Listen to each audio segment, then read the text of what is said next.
क्षितिज पर अनेकों अनेक तारे टिमटिमाते हैं, परंतु आंखों को मोह लेने वाला तेज बहुत ही कम तारों में होता है। भारतीय राजनीति के आसमान में कई तारे आए और कई तारे गए, और अनेकों तारे आज भी चमकने की भरसक कोशिश कर रहे हैं। लेकिन उनमें से कोई ऐसा ही विरला नेता होगा जो जमीन से उठकर राजनीति के क्षितिज पर छा जाता है और आम जनों के दिलों पर राज कर लेता है। ऐसे ही हमारे विरले नेता हैं हमारे प्यारे गोपाल राय जी। इस प्रदर्शन के माध्यम से हम एक बात कहना चाहते हैं कि जितने दिन से पार्लियामेंट बंद है, उसकी तनख्वाह, उसका भत्ता अगर हिम्मत है तो जनता के खजाने से दिया जाता है।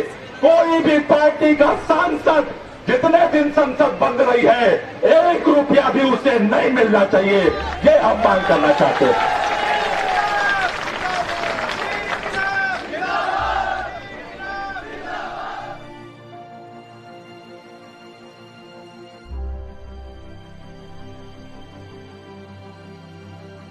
गांव में गुड्डू बाबू के नाम से मशहूर गोपाल राय जी का जन्म 10 मई 1975 को ग्राम गोबरीडीह निकट सिपाह इब्राहिमाबाद बाजार, थाना मधुबन, जिला मऊ, उत्तर प्रदेश में एक किसान परिवार में हुआ था। आपके पिता का नाम श्री विजय शंकर राय तथा माता का नाम श्रीमती सत्यावती राय है। आपने गृह जनपद से ही प्रारंभिक शिक्षा प्राइमरी पाठशाला गोबरीडीह, मिडिल शिक्षा किसान लघु माध्यमिक विद्यालय मुरारपुर और हाई स्कूल एवं इंटरमीडिएट की शिक्षा तरुण इंटर कॉलेज कुंडा कुचाई से प्राप्त की थी। कहा जाता है कि असल से ज्यादा सूद प्यारा होता है। गोपाल राय जी के जीवन में ये कहावत चरितार्थ होती हुई भी दिखी। बचपन से ही गोपाल राय जी अपने दादा के बहुत प्रिय थे और दादाजी गोपाल राय को नेहरू कहकर पुकारते थे, जो इनमें झलकते एक राजनीतिक ओजस्विता की शुरुआती पहचान की तरह था। दादा पोते का यह संबंध इतना गहरा था कि गोपाल राय जी की एक चिट्ठी दादाजी ने अपनी मृत्यु के समय तक अपने पास रखी थी, मानो पोते की यादों को दिल की परतों में सहेज लेना चाहते हो। गुड्डू बाबू को बचपन से ही पढ़ाई का शौक था और पूरे अनुशासन के साथ रात 10 बजे तक पढ़ाई करते थे। उसके बाद सुबह 4 बजे से उनकी दिनचर्या पढ़ाई के साथ ही शुरू होती थी। एक दिन की बात है, जब शाम को उन्होंने थोड़ी देरी से पढ़ाई की शुरुआत की तो पढ़ते पढ़ते लगभग 1 बज गया। फिर दादाजी के कहने पर उन्होंने पढ़ाई बंद की और सोने चले गए। अब चूंकि प्रतिदिन 4 बजे उठना होता था तो पिताजी ने 4 बजते ही उन्हें जगा दिया और गुड्डू बाबू लालटेन जलाकर पढ़ने लगे। लेकिन देर रात सोने के कारण आंखों में काफी नींद थी और झपकियां बार बार आ रही थी, और यूं इस तरह झपकियां लेते देख उनके पिताजी ने एक झापड़ लगाकर पढ़ने की एहतियात दे डाली। बाद में जब दादाजी को ये बात पता चली तो वे काफी बिफर गए और फिर उन्होंने सारी घटना का जिक्र किया कि किस तरह गुड्डू बाबू देर रात तक पढ़े थे। जब गोपाल जी ने मैट्रिक की परीक्षा पास की तब इनके पिताजी ने मार्कशीट लाने के लिए इन्हें 10 रुपए दिए, और जब ये मार्कशीट लाने स्कूल गए तो मास्टर जी ने और पैसे देने को कहा। तो गोपाल जी गुस्से में तुरंत वहां से साइकिल से घर न जाकर सीधे थाने चले गए और थानेदार से शिकायत कर दी। तब थानेदार ने इनके दादा को खबर करके बुलाया और फिर इनके दादा इन्हें स्कूल लेकर गए और मास्टर को डांट लगाई और बिना पैसे के ही मार्कशीट ली। बाद में गोपाल जी की हिम्मत की तारीफ भी की। नेताओं के लिए ये भारतीय अब सारे लोग दूसरे देश के लोग बन गए। तब हमने फैसला किया कि जन लोकपाल की लड़ाई इस देश में जन क्रांति करेगी। तब हमने संकल्प लिया था। जब गोपाल जी कुंडा स्कूल में पढ़ाई करते थे तब से ही इन्हें भाषण देने का शौक था, और वो अपने बैग में दादा की नेहरू वाली टोपी, धोती और कुर्ता चुरा कर रख लेते थे और स्कूल जाने के बाद उसे बदल लेते थे और उसे किसी तरह पहनकर स्कूल के मंच पर चढ़ जाते थे और बड़े मन से भाषण देते थे, और उतने मन से ही लोग सुनते भी थे, जिसकी चर्चा पूरे गांव में होती थी। इंटरमीडिएट की परीक्षा पास करने के बाद आईएएस अधिकारी बनने के सपने के साथ आप स्नातक के लिए इलाहाबाद विश्वविद्यालय में दाखिला लेकर पढ़ाई के साथ आईएएस की तैयारी में जुट गए। पर इसी दौरान 1992 में देश के अंदर चारों तरफ मंदिर, मस्जिद तथा आरक्षण समर्थन व विरोध के नाम पर शुरू हुई मानवीय कत्लेआम की घटनाओं तथा देश की एकता के विखंडन के हालात ने गोपाल जी के मन को इतना विचलित कर दिया कि उन्होंने आईएएस बनने के सपने को तिलांजलि देकर आजीवन समाज व राष्ट्र की एकता के लिए काम करने का संकल्प ले लिया। और इस संकल्प को आगे बढ़ाने के लिए उन्होंने ऑल इंडिया स्टूडेंट एसोसिएशन के सक्रिय कार्यकर्ता बने। संगठन के कार्यों को पूरे प्रदेश में गति देने के लिए स्नातक के बाद गोपाल जी लखनऊ पहुंचे तथा वहीं लखनऊ विश्वविद्यालय से परास्नातक की शिक्षा ग्रहण की और इसी दौरान अब संगठन के प्रदेश महासचिव तथा राष्ट्रीय पार्षद भी चुने गए। पूरे प्रदेश में दंगा नहीं, रोजगार चाहिए, जीने का अधिकार चाहिए आंदोलन तेज हुआ और इस आंदोलन के दौरान कई बार आप जेल भी गए। आंदोलन के साथ आपने छात्र संघ है छात्रों का, गुंडों की जागीर नहीं, इस नारे के आह्वान के साथ विश्वविद्यालय छात्र संघ अध्यक्ष के चुनाव में भी हिस्सेदारी की। बाद में इस संगठन से मतभेद बढ़ने पर अलग होकर भारतीय छात्र संघ की स्थापना की तथा इसके राष्ट्रीय अध्यक्ष की जिम्मेदारी को संभालने लगे। परास्नातक के पश्चात कानून की शिक्षा भी लखनऊ विश्वविद्यालय से ही प्रारंभ की। 1997 में समाज व राष्ट्र की एकता के लिए काम करने के साथ ही आपने विश्वविद्यालय में महंगी शिक्षा, बढ़ते अपराधीकरण, पढ़ने वाले छात्रों को छात्रावासों में गुंडों द्वारा जबरदस्ती परेशान किए जाने तथा बढ़ते भ्रष्टाचार के खिलाफ आम छात्रों के साथ मिलकर आंदोलन प्रारंभ किया। ज्ञापन, धरना प्रदर्शन के बाद भी कोई कार्यवाही न होने पर छात्रों के साथ आप आमरण अनशन पर बैठ गए और एक सप्ताह तक चले अनशन के बाद सरकार को झुकना पड़ा और 14 अपराधियों को विश्वविद्यालय से निष्कासित किया गया तथा कुलपति को हटाकर भ्रष्टाचार की जांच प्रारंभ हुई। आंदोलन की जीत से छात्रों के अंदर खुशी की लहर दौड़ पड़ी, लेकिन इसके लिए आपकी जिंदगी दांव पर लग गई।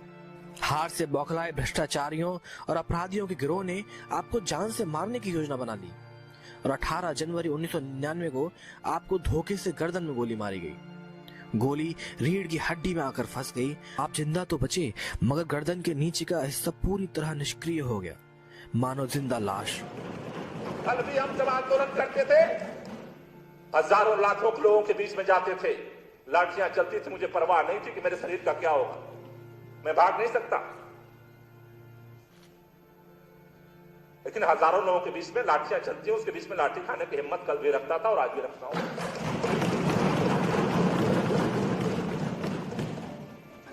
आज भी मैं मंत्री हूं और सरेआम अपने नैनों से कल भी चलता था और आज भी चलता हूं और सीना तान के कल भी चलूंगा। जिसको मर्जी हो गोली चला लो, गाली चला लो, हमारा मिशन जो है वो मिशन आगे बढ़ता रहेगा जब तक जिंदा है। लड़ाई को लड़ेंगे, क्या कर लोगे हमारा क्या बना बिगाड़ लो।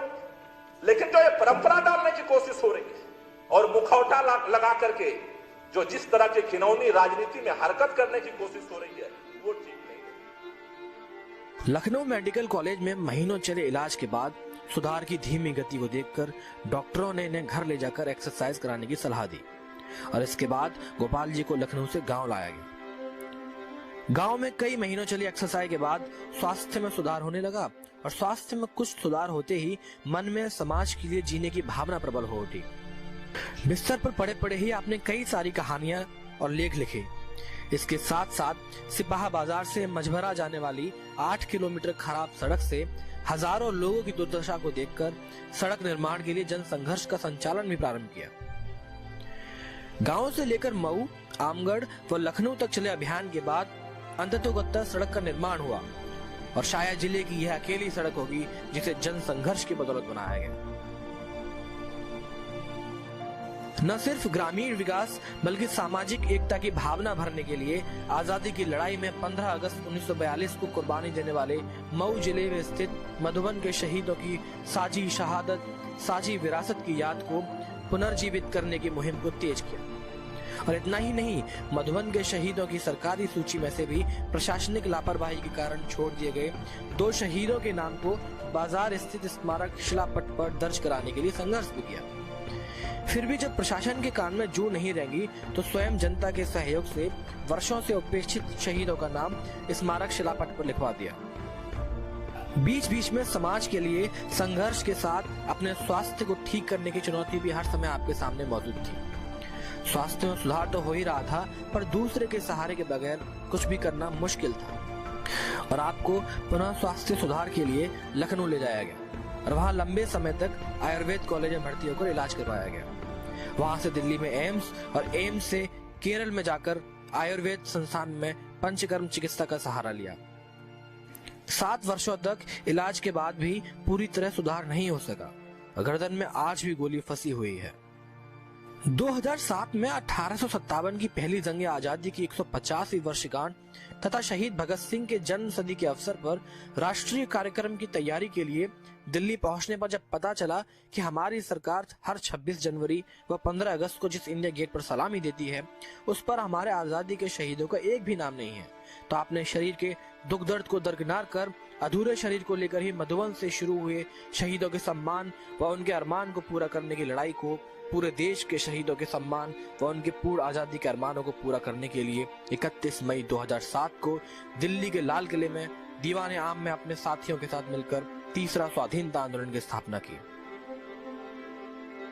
सितंबर 2007 से युवाओं में देशभक्ति की भावना भरने के लिए तीसरा स्वाधीनता स्वर हिंदी मासिक पत्रिका का प्रकाशन व संपादन प्रारंभ किया और शहीदों के अपमान के खिलाफ अपने 9 अगस्त 2009 से 23 अगस्त 2009 तक तीसरा स्वाधीनता आंदोलन के बैनर तले संसद भवन के पास दिल्ली में जंतर मंतर पर 15 दिनों तक अनशन किया और देश के 15 राज्यों में शहीदों को सम्मान, भ्रष्टाचार पर लगाम के नारे के साथ यात्रा की। इसके बाद 5 अप्रैल 2011 को भ्रष्टाचार मुक्त भारत के लिए प्रारंभ हुए जन लोकपाल आंदोलन में सड़क से लेकर संसद तक के संघर्ष में सक्रिय भूमिका निभाई। की तरह बंद कमरे में निर्णय नहीं लेना चाहते। हम ये प्रश्न जनता के सामने रख रहे हैं क्योंकि आम आदमी पार्टी कुछ चंद लोगों की पार्टी नहीं है, बल्कि इस देश के आम लोगों की पार्टी है। जो जनता कहेगी हम वही करेंगे। और बाद में इसी आंदोलन से निकली पार्टी आम आदमी पार्टी ने जब दिल्ली में भारी बहुमत से सरकार बनाई तो उसमें आपने बाबरपुर विधानसभा से जीत दर्ज की और पहले परिवहन मंत्री बनकर रहे और वर्तमान में श्रम मंत्री के रूप में दिल्ली को अपनी सेवाएं दे रहे हैं। आम आदमी पार्टी की सरकार में मंत्री रहते हुए गोपाल राय जी ने आम जन की सुविधा और उनके अधिकारों को ध्यान में रखकर ऑड इवन रोजगार मेला, मिनिमम वेज और लेबर कानून का उल्लंघन करने वालों पर कार्रवाई करने वाले कानून को संशोधन कर कड़े कानून लाए और देश के सामने एक नजीर पेश की कि अगर नियत साफ हो तो कोई भी कार्य कठिन नहीं है। इसके अलावा गोपाल राय जी के द्वारा शहीदों के सम्मान में समय समय पर विभिन्न कार्यक्रम आयोजित किए जाते रहे हैं और समाज को वैचारिक रूप से मजबूती देने के लिए फरवरी 2018 में देश की बात कार्यक्रम शुरू किया गया, जिसमें हर सप्ताह पूरी दिल्ली में सामाजिक, राजनीतिक, आर्थिक मुद्दों पर विचार विमर्श होता है। रुके न जो, झुके न जो, दबे न जो, मिटे न जो, हम वो इनकलाब हैं, जुल्म का जवाब है, हर शहीद हर गरीब का हमें तो ख्वाब है, रुके न जो, झुके न जो। आदरणीय गोपाल राय जी को पुराने गाने, गजलें और दिल में उतरने वाला संगीत भी बहुत पसंद रहा है। गोपाल राय जी मनुष्य के सर्वांगीण विकास में हमेशा से ही विश्वास रखते आए हैं और चाहे वो खुद का वॉलीबॉल खेलने का शौक हो या आज आम आदमी पार्टी के कार्यकर्ताओं में भी खेल भावना का प्रवाह करना हो, वो इस काम में हमेशा आगे नजर आए हैं। हमें पूरा विश्वास है कि गोपाल राय जी के द्वारा शुरू की सकारात्मक राजनीति की मुहिम देश के कोने कोने तक जाएगी और देश के युवा उनसे प्रेरणा लेंगे। हमारे पाँव में एक कांटा चुभ जाता है तो मुंह से आह निकल जाती है। भगत सिंह, राजगुरु, सुखदेव फांसी के फंदे को चूमने जा रहे थे। पता था कि 2 मिनट बाद हम इस दुनिया से विदा हो जाएंगे, फांसी का फंदा उनके गर्दन में होगा, लेकिन वो मुस्कुरा रहे थे। हमसे एक कांटा बर्दाश्त नहीं होता, वो मौत पर भी मुस्कुरा रहे थे। इसी मिट्टी के बेटे थे। झांसी की रानी बेगम, हजरत महल इसी मिट्टी की बेटियां थीं।